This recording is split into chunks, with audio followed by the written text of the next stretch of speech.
Thank you very much. Thank you, everybody. It's a big day. Should be fun. I don't know. You'll maybe find reasons why it's not, but I can't imagine because we have a lot of great things happening. It's been a very strong week and a very strong weekend. Before we begin, let me say a few words about the historic events that took place over the last few days. On Saturday, my administration helped broker a full and immediate ceasefire, I think a permanent one, between India and Pakistan, ending a dangerous conflict of two nations with lots of nuclear weapons. And they were going at it hot and heavy, and it was seemingly not going to stop. And I'm very proud to let you know that the leadership of India and Pakistan was unwavering, powerful, but unwavering in both cases, and having these, they really were, from the standpoint of having the strength and the wisdom and fortitude to fully know and to understand the gravity of the situation. And we helped a lot. And we helped also with trade. I said, come on, we're going to do a lot of trade with you guys. Let's stop it. Let's stop it. If you stop it, we're doing trade. If you don't stop it, we're not going to do any trade. People have never really used trade the way I used it, that I can tell you. And all of a sudden they said, I think we're going to stop. And they have. And they did it for a lot of reasons, but trade is a big one. We're going to do a lot of trade with Pakistan. We're going to do a lot of trade with India. We're negotiating with India right now. We're going to be soon negotiating with Pakistan. And we stopped the nuclear conflict. I think it could have been a bad nuclear war. Millions of people could have been killed, so I'm very proud of that. I also want to thank Vice President Vance and Secretary of State Rubio for their work and efforts. They worked very hard on that. We also, as you know, created a situation where the Houthis, for the first time ever, have ceased firing, and they've let it be known that they're not going to be firing at American ships anymore, not going to be firing at Americans anymore. This was a heavy barrage that lasted for approximately 50 days. And as you know, they've been in war essentially for forever. But over the last 10 years, they've been very difficult for other countries. Nobody was able to do what we did. But they stopped, and we take their word for it. Their surrogates and them directly said, we don't want to do this anymore. And so we were satisfied with that. In addition, yesterday we achieved a total reset with China after productive talks in Geneva. Both sides now agreed to reduce the tariffs imposed after April 2nd to 10% for 90 days as negotiators continue on the larger structural issues. And I want to tell you that a couple of things. First of all, that doesn't include the tariffs that are already on, that are our tariffs, and it doesn't include tariffs on cars, steel, aluminum, things such as that, or tariffs that may be imposed on pharmaceuticals, because we want to bring the pharmaceutical businesses back to the United States, and they're already starting to come back now based on tariffs. Because they don't want to pay 25, 50, or 100% tariffs, so they're moving them back to the United States. I spoke to Tim Cook this morning, and he's going to, I think, even up his numbers, $500 billion. He's going to be building a lot of plants in the United States for Apple, and we look forward to that. I really do look forward to that. But the talks in Geneva were very friendly. The relationship is very good. We're not looking to hurt China. China was being hurt very badly. They were closing up factories. They were having a lot of unrest. And they were very happy to be able to do something with us. And the relationship is very, very good. I'll speak to President Xi maybe at the end of the week. We have some other things we're doing. But one of the biggest things that we're doing, and I don't know if people realize this, but we made a great deal with China, great trade deal, but it was a much bigger deal originally, and then they canceled it right in the last day. some of you faces I remember were there when that happened. I remember you. And we had a deal where they opened up their country to trade with the United States. And they took that away at the last moment, and then I canceled the whole thing. And then 6 months later, we ended up doing a smaller deal. But it was a big deal. It was $50 billion worth of product that they were going to purchase from our farmers, et cetera. And we agreed to that. People thought it was 15 because they were doing 15. We made it 50 because I misunderstood the 15. I said, you got to get 50. Because when I asked, if you remember the story, when I asked, what are we doing with them? My Secretary of Agriculture at the time, Sonny Perdue, said, sir, it's about 15 billion and we're asking for 15. And I thought he said 50. So I said, so they came back with the deal at 15. And I said, no way, I want 50 because you said 50. They said, sir, we didn't say that. Anyway, bottom line, I said, go back and ask for 50. And they gave us 50. And they were honoring the deal. And we would call them up a lot for the corn and for the wheat and for everything. They were honoring the deal. And then when Biden got in, they no longer honored the deal. There was nobody to call. I would call on an average of once every 2 weeks to say, come on, you have to speed it up a little bit. And our farmers were doing great. I said to them, buy more land and bigger tractors, if you remember. That's what happened. But the deal was a very good deal. But the best part of the deal was that we opened up China. China agreed to open itself up to American business to go in. And it would have been a great thing, I think, for China. They would be able to see things that they haven't seen. They would be able to buy products that they had never been able to buy. Would have been great for American business. I think it would have brought unity between China, better unity between China and the United States. And the bottom line is that they canceled it the last day. We were all set to sign it, and then I went a little bit angry. I got a little angry. I said, they canceled the deal. The deal was done. It was all ready to be signed, and people went over, they came back to me, sir, they don't want to sign the opening up China. Well, the biggest thing that we're discussing is the opening up China, and they've agreed to do that, but it's going to take a while to paper it. You know, that's not the easiest thing to paper. But that's the single, I think, to me, some people would disagree. Some people would say we're getting a lot of money with tariffs or whatever, but, you know, especially when you add what we already have, because remember, we're already getting the 50% on steel and different things. That's not included in these numbers, so you can add that. But the biggest thing to me is the opening up. I think it would be fantastic for our businesses if we could go in and compete with China. It would be a lot of jobs for China. It would be, I think, at a time when they can frankly use the jobs. And that's what we're talking about. So that's a very, very important element to add. So when Scott, I watched him speak the other day, and I think he didn't want to say it, but I said, it's okay to say it. Look, if we don't get it, we don't get it. But if we don't get it, it won't be a positive thing. But if we do get it, I think it's maybe the most important thing to happen. Because if you think about it, we opened up our country to China. They have very few restrictions. And they didn't open their country to us. Never made sense to me. It's not fair. And they've agreed to open China, fully open China. And I think it's going to be fantastic for China. I think it's going to be fantastic for us. And I think it's going to be great for unification and peace. China will also suspend and remove all of its non-monetary barriers. They've agreed to do that. Well, they're very numerous. But again, to me, the biggest thing that came out of that meeting is they've agreed. Now, we have to get it papered, but they've agreed to open up China. It's going to be great for everybody. And third, I'm very happy to announce that Idan Alexander, an American citizen who until recently most thought was no longer living, thought was dead, is going to be released in about 2 hours, actually. And he's going to be released before the eyes of Steve Witkoff, who has done a fantastic job. I know a lot of people, they have a lot of talent. I know Steve had a lot of talent. But I know a lot of people with a lot of talent, but there's one that I thought had a special way about him, special personality, aside from being a good deal maker, had a special way about him, and it was Steve.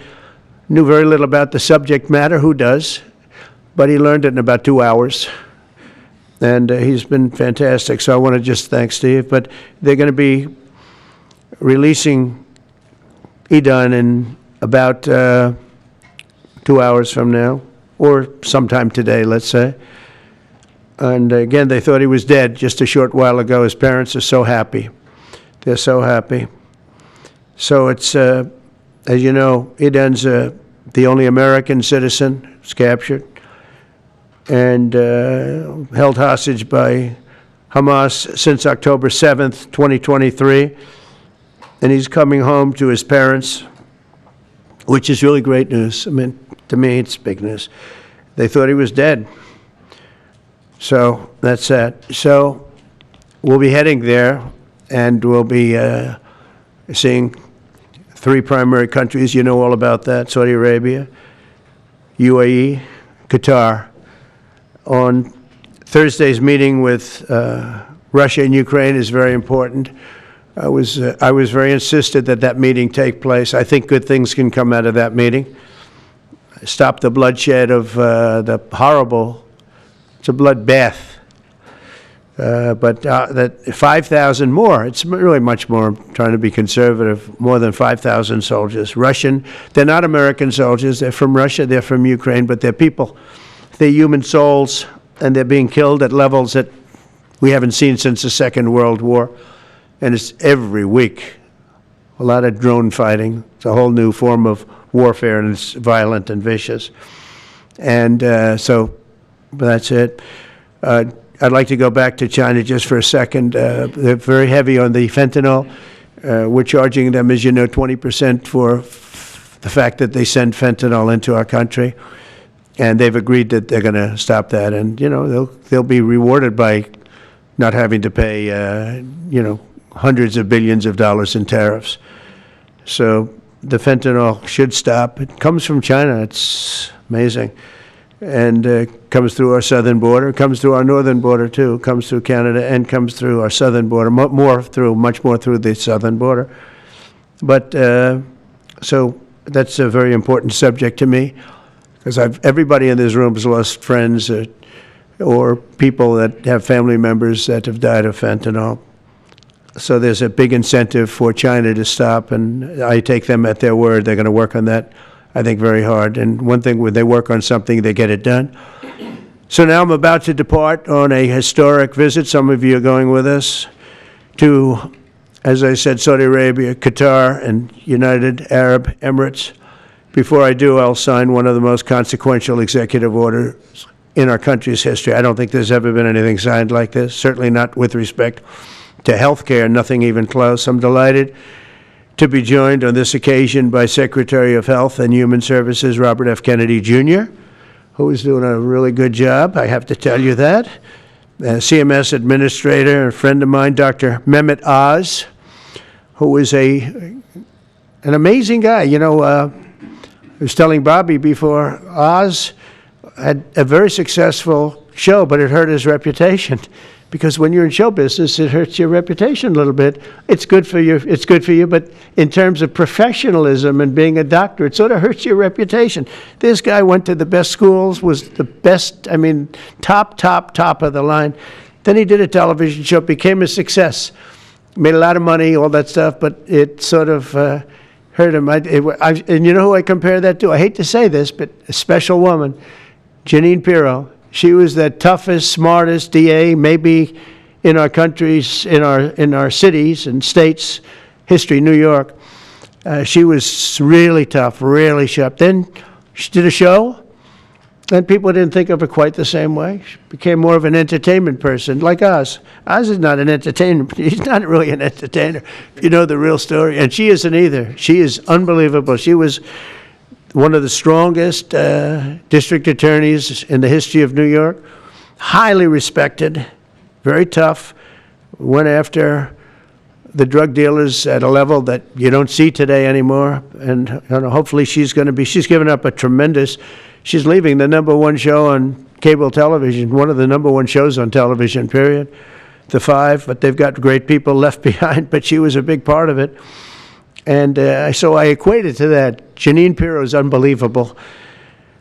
FDA Commissioner Dr. Marty McCary, with a reputation that's second to none, and the job he's doing already has been fantastic. Thank you, Marty. And Director of National Institute of Health, Jay Bhattacharya, who has been, as you know, from Stanford, so highly regarded, and have all been working with us very hard on this. And the question they would ask, being a little bit new to the government aspect of it, is why doesn't somebody fight the drug price situation, meaning equalization? There's a term, it's called equalization.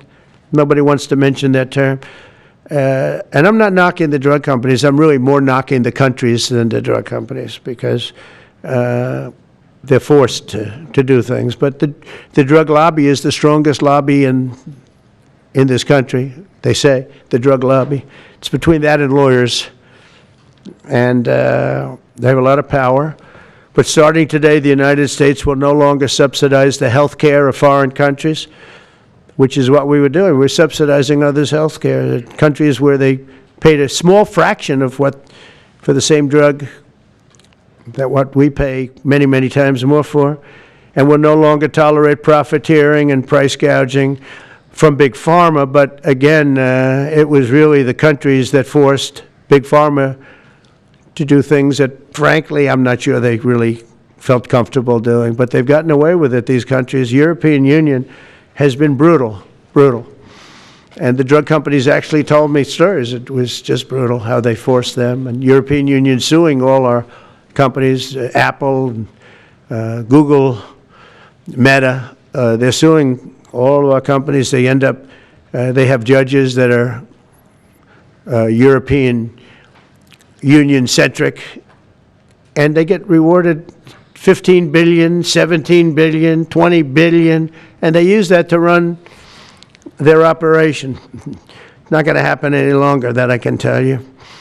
So what's been happening is we've been subsidizing other countries throughout the world, not just in Europe, throughout the world. European Union was the most difficult, from what I understand. I mean, I'll tell you a story. A friend of mine who's a businessman, very, very, very top guy. Most of you would have heard of him. A highly neurotic, brilliant businessman, seriously overweight, and he takes the fat shot drug. And he called me up, and he said, President, he calls me, he used to call me Donald, now he calls me President, so that's nice respect. But he's a rough guy, smart guy, very successful, very rich. I wouldn't even know how we would know this, but because he's got comments. President, could I ask you a question? What? I'm in London, and I just paid for this damn fat drug I take. I said, it's not working. He said,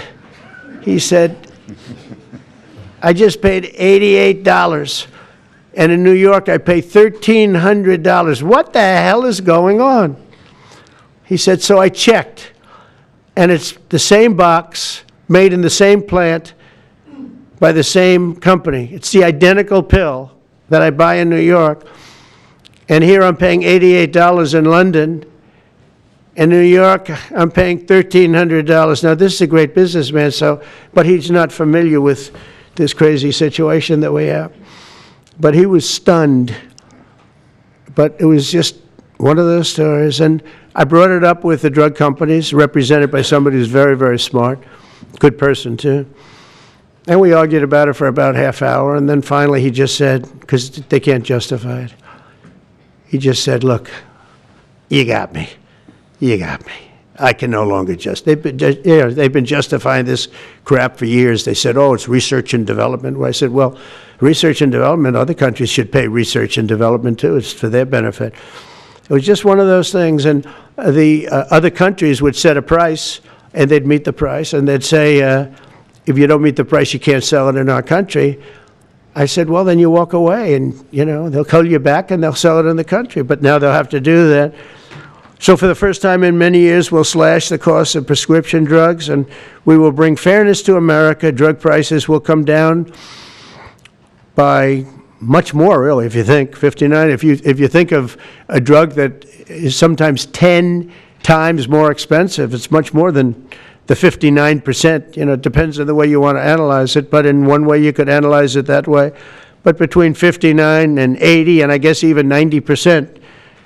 So when I worked so hard in the first term, and if I got prices down, remember I was the only one to ever get prices down for a full year, but I'd get them down like 2%, and I thought it was like a big deal. Well, we're getting them down 60, 70, 80, 90%, but actually more than that if you think about it in the way mathematically. And farmer has to say, we're sorry, but we'll not be able to do this any longer to these countries that have been so tough. They've been very tough, nasty. It's trade. It's trade. And pharma is also very powerful. And the Democrats have protected pharma. The Democrats, this is the Democrats have protected pharma. These are the Democrats. And by the way, I just called the Speaker of the House, and I just called the leader, our leader in the Senate, John Thune, Mike Johnson. Spoke to both of them. I said, when you score, you're going to have to score two things. You're going to have to, number one, score that hundreds of billions of dollars of tariff money is coming in. But even bigger than that, you're going to have to score that your cost for Medicaid and Medicare and just basically pharmaceuticals and drugs is going down at a level that nobody has ever seen before. It'll pay for the Golden Dome. I see the Golden Dome is there, see? That'll easily pay for the Golden Dome. And we'll have a lot of money left over. We need the Golden Dome, by the way, in this world. Although this world's a lot safer today than it was a week ago, and a lot safer than it was 6 months ago. We had people that had no clue what they were doing. So today Americans spend 70% more for prescription drugs than we spent in the year 2000. Think of that. Our country has the highest drug prices anywhere in the world by sometimes a factor of 5, 6, 7, 8 times. It's not like they're slightly higher. They're 6, 7, 8 times. There are even cases of 10 times higher. So that you go 10 times more expensive for the same drug, that's big numbers. Even though the United States is home to only 4% of the world's population, pharmaceutical companies make more than 2/3 of their profits in America. So think of that. With 4% of the population, the pharmaceutical companies make most of their money, most of their profits from America. That's not a good thing. Now, I think, by the way, I have great respect for these companies and for the people that run them. I really do. And I think they did one of the greatest jobs in history for their company, convincing people for many years that this was a fair system. And nobody really understood why, but I figured it out. For years, pharmaceutical and drug companies have said that research and development costs were what they are, and for no reason whatsoever. They had to be borne by America alone. Not anymore, they don't. This means American patients were effectively subsidizing socialist healthcare systems in Germany, in all parts of the European Union. They were the toughest of all. They were nasty. And I see that. I see that with trade, too. European Union is in many ways nastier than China. Okay? And we've just started with them. Oh, they'll come down a lot. You watch. We have all the cards. They treated us very unfairly. They sell us 13 million cars. We sell them none. They sell us their agricultural products. We sell them virtually none. They don't take our products. That gives us all the cards, and very unfair. So they're going to have to pay more for health care, and we're going to have to pay less. That's all it is. And believe it or not, because it's really the world we're talking about, not just the European Union, but because it's the world, the numbers are for the healthcare company not as bad as you would think. They'll make the same. I think the healthcare companies should make pretty much the same money. I really don't believe they should be affected very much, because it's just a redistribution of wealth. It's a redistribution where it could be the same top line, but it's going to be distributed differently. Europe's going to have to pay a little bit more. The rest of the world's going to have to pay a little bit more, and America's going to pay a lot less. Again, because it's a much smaller population than when you think of the whole world. So Basically, what we're doing is equalizing. There's a new word that I came up with, which I think is probably the best word. We're going to equalize, where we're all going to pay the same. We're going to pay what Europe's going to pay. We're going to all pay. Now, there may be some countries in dire need, and I would be willing to sacrifice that and help them. But it's called Most Favored Nation. We are going to pay the lowest price there is in the world. We will get whoever is paying the lowest price. That's the price that we're going to get. So remember that. So we're no longer paying 10 times more than another country. Whoever is paying the lowest price, we will look at that price and we will say that's the price we're going to pay. Most favored nations. That's what it is. One breast cancer drug costs Americans over $16,000 per bottle, but the same drug from the same factory, manufactured by the same company, is 1/6 that price in Australia and 1/10 that price in Sweden. 1/10 for the identical product. A common asthma drug costs almost $500 here in America, but costs less than $40 in the United Kingdom. So $40 in the United Kingdom, which is where this gentleman told me he paid a small amount for his shot. But think of that. So $40 versus $500 here. That's not even bad. There are much worse examples. And the weight loss drug, Ozempic, costs 10 times more in the United States than in the rest of the developed world. 10 times more. Why? Why? What did we do? Suckers. But we never had a president that had the courage to do this. And nobody knew the system like I do. I mean, I've gotten to know this system so well. And I don't think it's fair that it benefits Obamacare. Obamacare is a failure. It's not a good health care. It works. I made it work. I had an obligation to make it work, or an obligation to let it die. I chose that we had to make it work. I had to make it as good as possible. And I had a choice. I could have let it fail or make it as good as possible. As good as possible means it was still not very good, but it survived. And we did the right thing. But this makes everything work. And I don't want to have a bad form of health care work because of the fact I was able to cut drug prices by 80 or 90%. So we're going to maybe come up with something. I think this gives the Republicans a chance to actually do a health care that's much better than Obamacare and for less money, which if you guys would work on that along with Congress. But I do want to say that Democrats could have done this a long time ago. They have fought like hell for the drug companies, and they knew they were doing the wrong thing. And it's going to be very hard. I was just telling the leader and the speaker that it's going to be very hard for the Democrats to vote against the one big, beautiful deal. The greatest tax cuts in history, greatest everything, but now you have the big drug prices because that's going to be included. It makes that whole situation different from a scoring standpoint. I just told them, I called them up about this. I said, I'm going to do something that's going to be very monumental, and you're going to be scoring. You better tell your people that this is going to score really well. And then add hundreds of billions of dollars in tariffs to your list also. But as big as the tariffs are, this is something that really hits quickly. 5 years ago, I signed an executive order to confront this disaster, but only confront it in a minor way. It was a good confrontation, but never to this extent. And it took people a little while to understand a very complicated system. But Joe Biden, without any knowledge of what he was doing, terminated the policy and then pretended to negotiate under a new system. And then you take a look, 5 out of the 10 drugs that he negotiated are now over 200% more expensive in America than the rest of the world, and far more expensive than when he even got involved.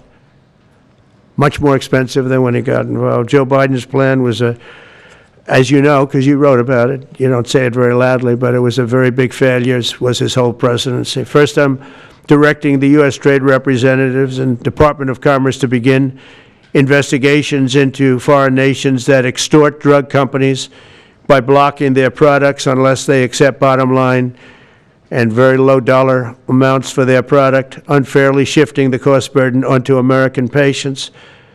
And we'll be taking a look at that very strongly. The biggest thing we're going to do is we're going to tell those countries, like those represented by the European Union, that, that game is up, sorry. And if they want to get cute, then they don't have to sell cars into the United States anymore. It's a very big subject. And they won't get cute, because I'll defend the drug companies from that standpoint. They were given a price by the European Unions and other countries. This is what you do. This is what we're going to pay. We're not going to pay any more. Let America pay the difference, because there was a big shortfall. Let America pay it. And that's what we did, but we're not doing it anymore. Next, my administration will secure what we're calling most favored nations drug pricing. The principle is simple. Whatever the lowest price paid for a drug in other developed countries, that is the price that Americans will pay. And we're using the term other developed countries because there are some countries that need some additional help, and that's fine. I think that's very good. Some prescription drug and pharmaceutical prices will be reduced almost immediately by 50 to 80 to 90%. Big Pharma will either abide by this principle voluntarily or will use the power of the federal government to ensure that we are paying the same price as other countries. To accelerate these price restrictions and reductions, my administration will also cut out the middlemen. We're going to totally cut out the famous middlemen. Nobody knows who they are, middlemen. I've been hearing the term for 25 years, middlemen. I don't know who they are, but they're rich. That I can tell you. We're going to cut out the middlemen and facilitate the direct sale of drugs at the most favored nation price directly to the American citizen. So we're cutting out, Bobby, the middlemen. It's so important, right? You got to do that. They're worse than the drug companies. They don't even make a product, and they make a fortune. It's very smart business people, that I can tell you. If companies make no significant progress toward most favored nation pricing, which we will insist that they do, so I think I'm wasting time talking about it. We're going to insist upon it. And we'll insist, and we're going to help the drug companies with the other nations, because those other nations do a lot of trading with us. They need our trade, just like China needed us very badly. They need us just as badly. We will do whatever we have to with trade, just like we did some great things with trade with India and Pakistan. It really helped the situation, very heated situation. Could have lost millions of people, more than millions, I mean, many millions of people. And they want to do business with America, but we never used our powers that way. We never knew how. We never had people that knew how to do that. We'll also open up America's market to safe and legal imports of affordable drugs from other countries, putting dramatic downward pressure on prices. And if necessary, we'll investigate the drug companies, and we'll, in particular, investigate the countries that are doing this, and we will add it onto the price that we charge them for doing business in America. In other words, we'll add it onto tariffs if they don't do what is right, which is everybody should equalize, everybody should pay the same price. And special interests may not like this very much, but the American people will. I am doing this for the American people. I'm doing this against the most powerful lobby in the world, probably the drug lobby, drug and pharmaceutical lobby. But it's one of the most important orders, I think, that's ever been signed, certainly with regard to health care or health in the history of our country, and it's an honor to be a part of it. And I'd like to ask Robert F. Kennedy to say a few words, please. Thank you. Thank you, Mr. President. This is an extraordinary day. This is an issue that, I grew up in the Democratic Party, and every major Democratic leader for 20 years has been making this promise to the American people. This was the fulcrum of Bernie Sanders' runs for presidency, that he was going to eliminate this discrepancy between Europe and the United States. But as it turns out, none of them were doing it. It's one of these promises that politicians make to their constituents, knowing that they'll never have to do it. And the reason they'll never have to do it is because they know that Congress is controlled in so many ways by the pharmaceutical industry. There's at least one pharmaceutical lobbyist for every congressman, every senator on Capitol Hill, and every member of the Supreme Court. By some estimates, 3. Pharmaceutical companies, the industry itself spends 3 times what the next largest lobbyist spends on lobbying. So this was an issue that people talked about, but nobody wanted to do anything because it was radioactive. They knew you couldn't get it by Congress. We now have a president who is a man of his word, who has the courage. President Trump was taking money from the pharmaceutical industry too. I think they gave you $100 million. But he can't be bought, unlike most of the politicians in this country. And he is standing here for the American people. I don't know what, there's writers like Lord Elizabeth Warren or Robert Reich who are saying that President Trump is on this side of the oligarchs. There has never been a president more willing to stand up to the oligarchs than President Donald Trump. And I'm very, very proud of you, Mr. President, for your courage, I'll say, because I don't want to be crude, your intestinal fortitude, your stiff spine, and your willingness to stand up for the American people. We have 4.2% of the world's population. Our country represents 75% of the revenues for pharmaceutical companies.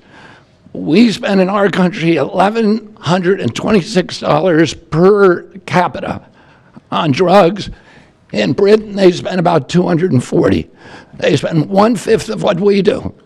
And this is true across Europe. And the drug companies, Europeans, if you ask them, it made no sense what they were saying. America has to pay for this innovation or it's not going to happen. What President Trump is saying to our European partners is you got to raise the amount that you're paying for those drugs and pay for your share of the innovation. That the United States is no longer subsidizing that. If the Europeans raise the price of their drugs by just 20%, that is $10 trillion that can be spent on innovation, and the health of all people all across the globe is going to increase because we're going to have better products. So I'm just so grateful to be here today. I never thought that this would happen in my lifetime. I have a couple of kids who are Democrats, are big Bernie Sanders fans, and when I told them that this was going to happen, they had tears in their eyes because they thought this is never going to happen in our lifetime, and we finally have a president who's willing to stand up for the American people. Thank you, and Dr. Oz. Thank you, Secretary Kennedy. This is the most powerful executive order on pharmacy pricing and health care ever in the history of our nation. And it's only happening because we have a president with the fortitude, the guts to stand up to the withering criticism and lobbying that's going to occur as soon as folks hear about the executive order. So on behalf of the child in Philadelphia who's got an autoimmune disease with a $1,000 a month drug, or the older woman in Los Angeles who's on a blood thinner who can't afford her copay, I want to thank President Trump. God bless you for having the guts to take on this industry. Thank you, sir. Thank you very much. So let's talk about the details a little bit. And this is primarily about equalization, as President Trump said. It's about fairness. Think of NATO as a metaphor. When President Trump said, you've got to pay a little more so it makes sense for all of us, they came up, and the European countries contributed. The same thing we believe will happen in this situation. Most people who have thought about this process agree that it is patently unfair to tolerate the numbers that Secretary Kennedy and President Trump have reflected to you. On this chart to my left is a list of the 10 drugs that were negotiated in the IRA. Again, this is the bill, the law, that regulates a negotiation process. This is the best price that was able to be obtained by the Biden administration. And if you look at these numbers, they actually reflect how much on top of the most favored nation price was being paid by the United States. So the closest to me, and Bob, you can point to the Jardiance, the closest one, 289%, the one that's closest to you. That means that we are paying in America 4 times more than that drug costs in other countries. Again, 100% is the baseline. It's 289% above that baseline. It goes all the way down to when we're paying 50% more than any other country. That's the range. As was pointed out by President Trump, half the time we're paying 3 times more than is paid in other countries. It doesn't make any sense for the system. That stated, President Trump has over and over again indicated, and Secretary Kennedy reflected as well, we want innovation. We want our technology partners doing the best they can to make the best solutions for drugs to cure as many people in America and around the world as possible. By getting our allies to pay a bit more, as they should be, and they should have for many years been doing, will course correct a problem that's gotten out of hand. And by doing that in a thoughtful, effective way, we're going to be able to get the pharmaceutical industry whole. Those jobs will still be here, will still be productive, will still be curing cancer and a slew of other ailments that plague humanity. America will still be the leader in this space, but we'll be paying the appropriate amount, the right-sized amount for those tasks. So over the next 30 days, the 4 of us up here, together with people standing in the back of this room who are doing a lot of the heavy lifting, are going to be approaching pharmaceutical companies to talk specifically about what we want the most favored nation price to be based on the best data we have. We're looking forward to a thoughtful interaction with these corporate leaders, many of whom we've spoken to and in quiet will agree the system is not right the way it is. They're patriotic Americans. They want what's right. But the fact that in my lifetime, as Secretary Kennedy said, for the first time, we have a thoughtful and aggressive approach, thanks to President Trump, on taking on the special interests, should give all Americans confidence that this is an administration that stands for fairness, and it should chill the waters for those who believe they can push us away from our North Star, which is to take care of the American people. Mr. President, God bless you. Thank you very much. Thank you. Jay, you want to go next? Sure. So I teach economics at Stanford as well as health policy. And one thing that's really, really simple in economics is that when you have a persistent price difference for the same product between 2 countries, there is something deeply wrong. And what President Trump has done is a historic measure that should have been done a long time ago. What we're going to do is make sure that those prices become much closer to equal, like a competitive market you'd expect. Right now what's happening is the American people are subsidizing in large fraction the research and development efforts for drug companies around the world by the higher prices that we pay. With this new order, Europe will share the burden of that.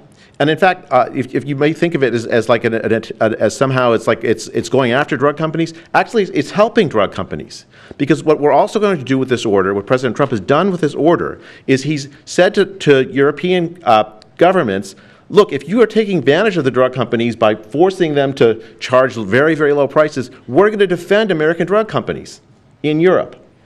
At the same time, we're standing up for the American consumer who's been paying far too high prices for far too long. I can go back decades to point to congressional reports after government report after government report of tremendously high drug prices, much higher than the rest of the world, and nothing has been done about it until this moment.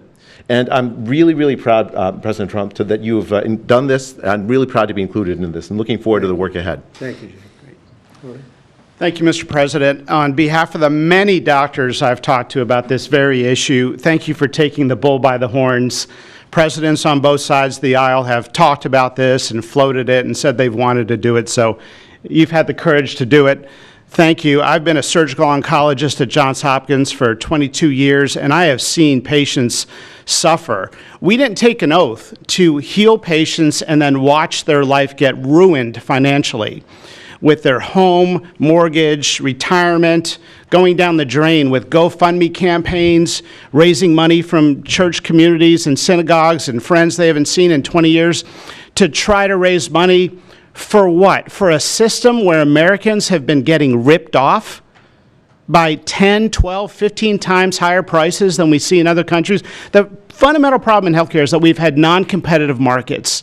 We can do little things around the edges, or we can transform those markets to competitive markets, and that's what this executive order does today. Imagine buying a Ford for $175,000, a regular car, and then hearing that people in London are buying it for $10,000 every day, all day long. That is the craziness of this system. We're going to do everything we can at the FDA to support this executive order. It's transformative. Thank you, Mr. President. Thank you. Thank you very much.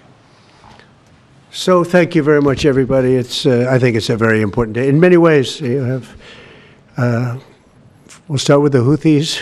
We go to Pakistan and India. We go to what we did with China, the trade deal, and with UK. And by the way, many other deals are coming in very much. At a certain point, we'll just set the price because we know where we are. But we'll just set the price. But world trade is going to be terrific, and our country is going to be making a lot of money. Taxes are going to go down. Taxes are going to go down very, very substantially. But you look at all of the things that we've done, and now today I'm heading over. We'll see what we're going to do with respect to Iran. I think you have very good things happening there, too, by the way. I think can't have a nuclear weapon, but I think that they are talking intelligently. We're in the midst of talking to them, and they're right now acting very intelligent. We want Iran to be wealthy and wonderful and happy and great, but they can't have a nuclear weapon. It's very simple. So I think they understand that I mean business, and I think they're being very reasonable thus far. And don't underestimate Thursday in Turkey. President Erdogan is going to be a great host, and we are doing some work with him having to do with Syria, too, by the way. We're going to have to make a decision on the sanctions, which we may very well relieve. We may take them off of Syria because we want to give them a fresh start. But President Erdogan's asked me about that. Many people have asked me about that because the way we have them sanctioned, it doesn't really give them much of a start.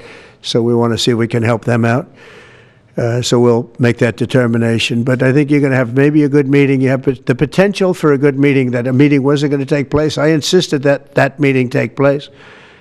And it is taking place. And I think you may have a good result out of the Thursday meeting in Turkey between Russia and Ukraine. And I believe the two leaders were going to be there. I was thinking about flying over. I don't know where I'm going to be on Thursday. I've got so many meetings. But I was thinking about actually flying over there. There's a possibility of it, I guess, if I think things can happen. But we got to get it done. We got to save 5,000 lives a week. 5,000 lives is really more than that. It's worse than that. And when you see and you don't want to see it, but when you see the satellite photographs of the battlefield with arms and legs and heads all over the place, separated by 30 yards from bodies, doesn't make sense. So we're working very hard to see if we can end that bloodbath. Okay, there shouldn't be too many questions. It's been covered pretty well. Thank you, Mr. President. Thank you for taking questions. Two quick ones for you, starting on trade. If a longer-term deal is not reached with China at the end of these 90 days, can the American people expect those tariffs to go back up to 145%? No, but they would go up substantially higher. And then on You know, at 145, you're really decoupling because nobody's going to buy.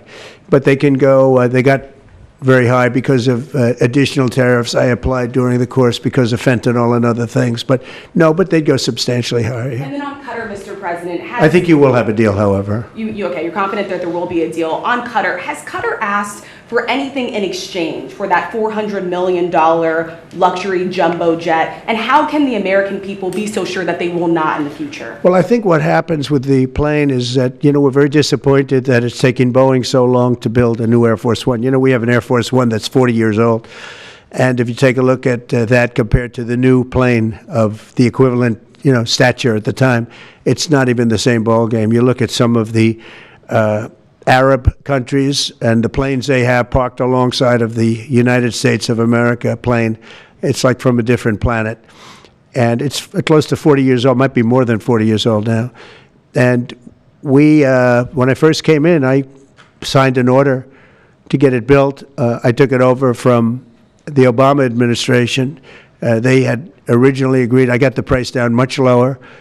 And then when the election didn't exactly work out the way that it should have, a lot of work was not done on the plane because a lot of people didn't know. They made change orders that were so stupid, so ridiculous. And it ended up being a total mess, a real mess.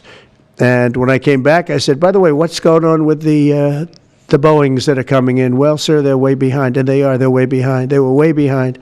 Another mess that I inherited from Biden. And it's going to be a while before we get them. And I think Qatar, who has really, we've helped them a lot over the years in terms of security and safety. I think they, and very, very nicely, and I have a lot of respect for the leadership and for the leader, Qatar. And I think they knew about it because they buy Boeings. They buy a lot of Boeings. And they knew about it. And they said, we would like to do something. And if we can get a 747 as a contribution to our Defense Department, to use during a couple of years while they're building the other ones. I think that was a very nice gesture. Now, I could be a stupid person and say, oh, no, we don't want a free plane. We give free things out. We'll take one, too. And it helps us out because, again, we're talking about we have 40-year-old aircraft. The money we spend, the maintenance we spend on those planes to keep them tippy-top is astronomical. You wouldn't even believe it. So I think it's a great gesture from Qatar. I appreciate it very much. I would never be one to turn down that kind of an offer. I mean, I could be a stupid person and say, no, we don't want a free, very expensive airplane. But I thought it was a great gesture. And I think it was a gesture because of the fact that we have helped and continue to, we will continue to, all of those countries, Saudi Arabia, UAE, Qatar, and others, we keep them safe. If it wasn't for us, they probably wouldn't exist right now. And I think this was just a gesture of good faith. And I don't get it. Someday it'll be like Ronald Reagan. They decommission them. You know, they get to a certain age, they decommission them. It'll go to my library. They're talking about going to my library in years out. But I thought it was a great gesture. And it's something that was done by Ronald Reagan. They actually decommissioned the plane, and he put it in his library. And it actually has made the library, I think, a Boeing 707. It's actually made the library more successful. So it was good. Do you plan to use the plane after you leave office? No, I don't. No, it would go directly to the library after I leave office. President, I wouldn't be using it. No. Mr. President, on the hostage, you said that the release of the American hostage, Adam Alexander, is a step in good faith to end this war. Do you expect any progress, perhaps announcement on ceasefire during your trip to the Middle East? We hope that we're going to have other hostages released too, as you know. So when I met with the hostages 3 weeks ago that were there for quite a while, you remember the 10 people that came in, mostly young people. 1 or 2 were a little bit older. They were explaining the trials and tribulations. I mean, they went through hell. And I said, how many are there? They said 59. I said, that's a lot. I didn't realize, because we got a lot out. You know, we got a lot of hostages out, I think you will acknowledge. They said 59, but then they said, they followed that up by saying 59, of which 24 are living, the rest are dead. But the people whose son, mostly son, I think 1 daughter in this case, but mostly sons are there, or husbands are there. Those people want the dead bodies as much as they want the live body. I have a mother that calls me, but came up to me when I first met her, and she said, sir, please get my son out. He's dead, but they have his body. And I asked her about that, and it's as though he were alive. The level of wanting that body back is the same. It couldn't be any more, as though he were alive. So, getting the bodies back is very important. That could be a thing having to do with the religion. It could be same. I was amazed at the level of importance. It's the same as if the son or husband or whatever was alive. So they said 59. In fact, they came in with a number 59 written out on like a sign on their chest. But they came to thank me for getting them out. And I said, what does the 59 mean? They said, well, that means there are 59 people. But then they said, but 24 are living. Now it's 21. The number's 21. So now it's actually, we'll get Eitan today. We think we're getting him today. So it's 20. So they have 20 live hostages there. The rest are dead bodies. Mr. President, are you open to negotiating your tariffs on cars, steel, and aluminum with China or any other country? Well, we're not even talking about that. We're bringing the business back into this country. We have commitments, not only commitments, they've already started construction on many plants. They've left Mexico in a few cases. In a few cases, they've left Canada. They're not going to build in Canada. They're going to build here because we have the market. And the tariffs, have been amazing. The election and the tariffs. November 5th was a big day, and on top of that, of course, you wouldn't have the tariffs without the election, I guess, if you look at it. But we have at least 11 committed massive car factories that are going to be built, that are in the process of being built. And some are going through, some have actually started. We also have renovations of existing factories where they weren't utilizing the full factory from years gone by, and now they're under full renovation. They'll be opening up full factories in a very short period of time. Our car industry is, I think we're going to have the #1 industry. You know, if you look at Japan and these others, they do tremendously with cars, and they can do that too. But you know, if they want to sell cars in the United States, they're going to have to build factories in the United States, because I'm interested in cars for the United States. Now, one other thing is, in our tax bill, we're giving not only no tax on tips, no tax on Social Security, no tax on overtime, but also we're going to get a deduction for people that borrow money to buy a car if it's made in America.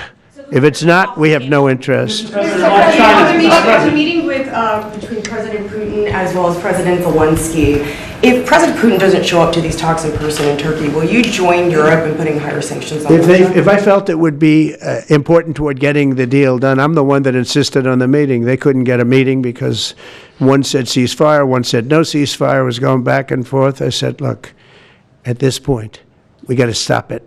Just go to the meeting. The meeting's been set. Go to the meeting on Thursday. And if I thought it would be helpful, I don't know where I'm going to be at that particular point. I'll be someplace in the Middle East, but I would fly there if I thought it would be helpful.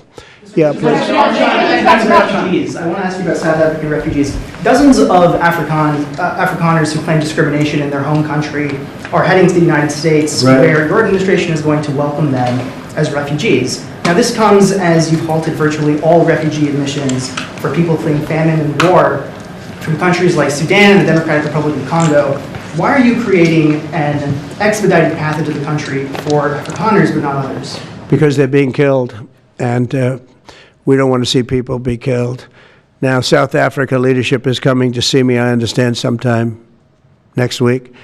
And, you know, we're supposed to have I guess, a G20 meeting there or something. But we're having a G20 meeting. I don't know how we can go unless that situation's taken care of. But it's a genocide that's taking place that you people don't want to write about. But it's a terrible thing that's taking place. And farmers are being killed. They happen to be white. But whether they're white or black makes no difference to me. But white farmers are being brutally killed, and their land is being confiscated in South Africa. And the newspapers and the media, television media, doesn't even talk about it. If it were the other way around, they'd talk about it. That would be the only story they'd talk about. And I don't care who they are. I don't care about their race, their color. I don't care about their height, their weight. I don't care about anything. I just know that what's happening is terrible. I have people that live in South Africa. They say it's a terrible situation taking place. So we've essentially extended citizenship to those people to escape from that violence and come here. Yeah. Mr. President, thank you. Are you letting China off the hook for these 90 days, and do you really believe that they will follow through with non-tariff barriers and remove those? Non-monetary tariffs, yeah. Yeah, I think they're going to follow through. I think they want it very badly. I think they want the deal very badly. Again, this doesn't include the steel tariffs that I put on a long time ago that Biden tried to get off, but he couldn't get them off because it was too much money. You know, I took in hundreds of billions of dollars from China, what a lot of people don't know, but we put on the tariffs originally. And if I didn't do that, we wouldn't have a steel industry today. Now we have a thriving steel industry. It'll be thriving much more with what we're doing because this is the next level. But it doesn't include that, doesn't include cars, doesn't include pharmaceuticals when we do that. And the reason we're doing that will be to get them to come back in the country. You know, there are, again, I always say it because a lot of people forget, but if a company like Eli Lilly, which is making a massive investment in the United States right now. They're building many, many plants. They've already started like 7 of them, many plants, but they are not going to be tariffed. There's no tariff cost. So they're all doing that. They're all coming back to the United States. I mean, I'll tell you what, I hope I get the benefit of watching this because, as president, because, you know, it takes a little while to do this stuff. and we're doing it early in the administration. If you think of it, we have, I believe, if you look at the real total, it's over $10 trillion committed for plants and factories. Other administrations haven't had $1 trillion over a 4-year period, even over an 8-year period. We have over $10 trillion committed in one form or the other over 2 months. Give me a break. I'm here to hear 3, but let's give me a break on the first month. We want to get acclimated. But if you think about it, it's really 2 months. And so in 2 months, we have an investment already of over $10 trillion. And other presidents haven't had that done over a year, over 4 years in some cases. It's unprecedented. There's never been anything like it. It's a very exciting time in America. Thank you very much, everybody. Thank you. Who's in charge of the budget bill while you're gone, sir? I'll sign that. Mr. President, are you ready to impose sanctions on Russia if Putin doesn't agree with the 30-day ceasefire? I have a feeling they're going to agree. I do. I have a feeling. And we think other countries, no European countries, will be involved, Mr. President, in the negotiations. The budget bill negotiations are taking place. Who in your administration is in charge of that while you're gone? Is it Everybody. Vance, Bobby, from the standpoint of medical, this group behind me, I mean, I think it's the best group ever assembled in terms of medical.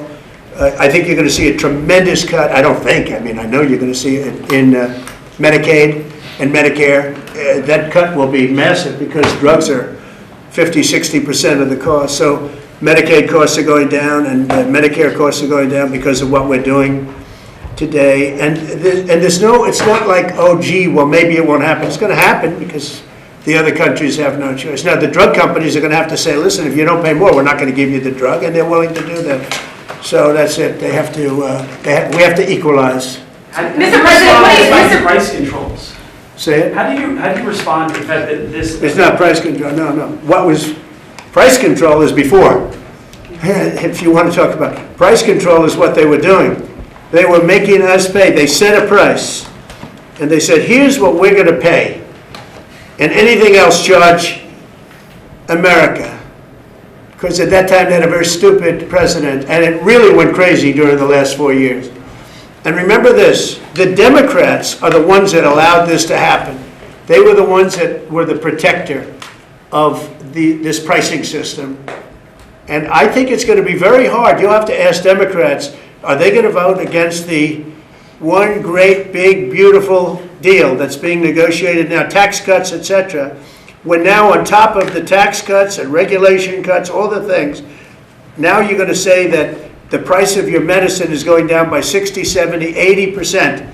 You're going to vote against it? I think a lot of Democrats are going to be forced to do something that their leaders are going to beg them not to do, and that's vote for the bill. I don't see how they can vote against it. How can they vote against it when drug prices, drugs and pharmaceuticals are going to be down 70, 80%? It's going to be very interesting. Mr. President, what do you say to people who view that luxury jet as a personal gift to you? Why not leave it behind? Your ABC fake news, right? Why not? Only ABC. Well, a few of you would. Let me tell you, you should be embarrassed asking that question. They're giving us a free jet. I could say, no, don't give us. I want to pay you $1 billion or $400 million or whatever it is. Or I could say, thank you very much. You know, there was an old golfer named Sam Snead. Did you ever hear of him? He won 82 tournaments. He was a great golfer. And he had a motto, when they give you a putt, you say, thank you very much. You pick up your ball and you walk to the next hole. A lot of people are stupid. They say, no, I insist on putting it. And then they putt it and they miss it. And their partner gets angry at them. You know what? Remember that, Sam Snead. When they give you a putt, you pick it up and you walk to the next hole and you say, thank you very much. Respectfully, sir, as a businessman, some people may look at this and say, have you ever been given a gift worth millions of dollars and then not received anything? It's not a gift to me, it's a gift to the Department of Defense. And you should know better, because you've been embarrassed enough, and so has your network. Your network is a disaster. ABC is a disaster. Here is the bill. Bobby, come on over here. Now you're talking about trillions and trillions of dollars. Thank you very much, everybody. Mr. President, a quick question about Turkey. Thank you very much.